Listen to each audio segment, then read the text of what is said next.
Hi all welcome to food for all. இன்றைக்கி நம்ம சேனலில் சூப்பரான கேரளா ஸ்பெஷல் முட்டை ரோஸ்ட்டு தான் பார்க்க போகிறோம். வாங்க எப்படி பண்ணுறதுன்னு பார்க்கலாம்.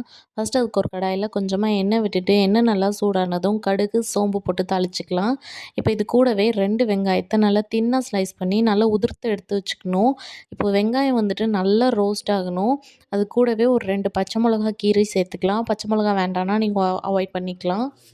இது கூடவே நல்லா ஒரு கொத்து போல் ஃப்ரெஷ்ஷான கருவேப்பிலை சேர்த்துக்கோங்க. இந்த ரெசிபிக்கு டேஸ்ட் கொடுக்க போகிறதே இந்த கருவேப்பிலையோட ஸ்மெல்லும் இந்த வெங்காயம் ரோஸ்ட் ஆகுறதும் தான். இப்போ வெங்காயம் நல்லா ரோஸ்ட் ஆகுற அளவுக்கு நம்ம வதக்கணும். இது கூடவே நம்ம ஒரு 1/4 ஸ்பூன் போல் இஞ்சி பூண்டு பேஸ்ட்டு சேர்த்துக்கலாம். ரொம்ப சேர்க்க வேண்டாம், ஒரு 1/4 ஸ்பூன் சேர்த்தா போதும். இது கூடவே 2 தக்காளியை நல்லா தின்னாக ஸ்லைஸ் பண்ணி அதையும் சேர்த்துக்கலாம்.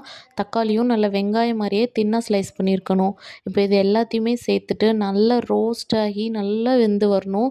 தக்காளி நம்ம போட்டிருக்கதே தெரியக்கூடாது, அந்தளவுக்கு குழஞ்சி வெந்து வரணும். ஒரு 1/4 டம்ளர் போல் தண்ணி ஊற்றிட்டு இதுக்கு தேவையான அளவு உப்பும் சேர்த்துட்டு ஒரு 10 நிமிஷம் மட்டும் மூடி போட்டு வேக வச்சிடலாம். தக்காளி வந்து நல்லா குழஞ்சி வெந்துடும்.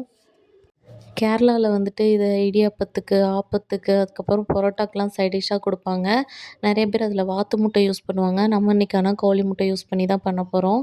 இப்போ இதுக்கு தேவையான மசாலாலாம் சேர்த்துடலாம். ஒரு 1/4 ஸ்பூன் போல் மஞ்சத்தூள், கூடவே ஒரு 1/2 ஸ்பூன் போல் கரம் மசாலா, ஒரு 1/4 ஸ்பூன் போல் நம்ம வந்துட்டு சீரகத்தூள் சேர்த்துக்கலாம்.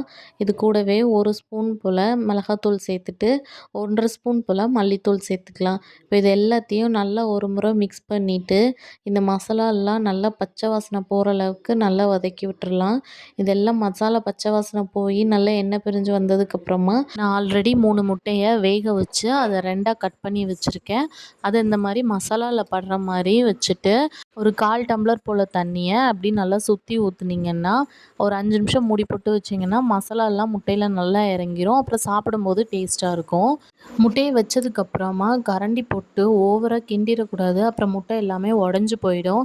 அது அப்படியே கிரேவி கூட மிக்ஸ் ஆயிரும். அதனால் இப்படி வச்சுட்டு அது பாயில் ஆனதுக்கப்புறமா மசாலாலாம் உள்ளே இறங்கினதுக்கப்புறமா லாஸ்ட்டாக அதை வந்துட்டு திருப்பி விட்டால் போதும். இந்தளவுக்கு நல்லா வந்ததுக்கப்புறம் தண்ணியெல்லாம் வற்றினதுக்கப்புறமா நம்ம முட்டையை லைட்டாக கிண்டி விட்டுக்கலாம். அப்புறம் நம்ம அந்த ஆனியன்லாம் மேலே வச்சுட்டு நம்ம வந்துட்டு ஒயிட் கருவில் ஆப்வியஸாக மசாலா இறங்காது, அதனால் அந்த சைடு எல்லோ கருவில் இறங்கினதுக்கப்புறமா கொத்தமல்லி இலை தூவி இறக்கிட்டோன்னா சூப்பரான முட்டை ரோஸ்ட் ரெடி. எப்படி இருக்குன்னு செஞ்சு பார்த்துட்டு மறக்காமல் கமெண்ட்ஸில் சொல்லுங்கள்.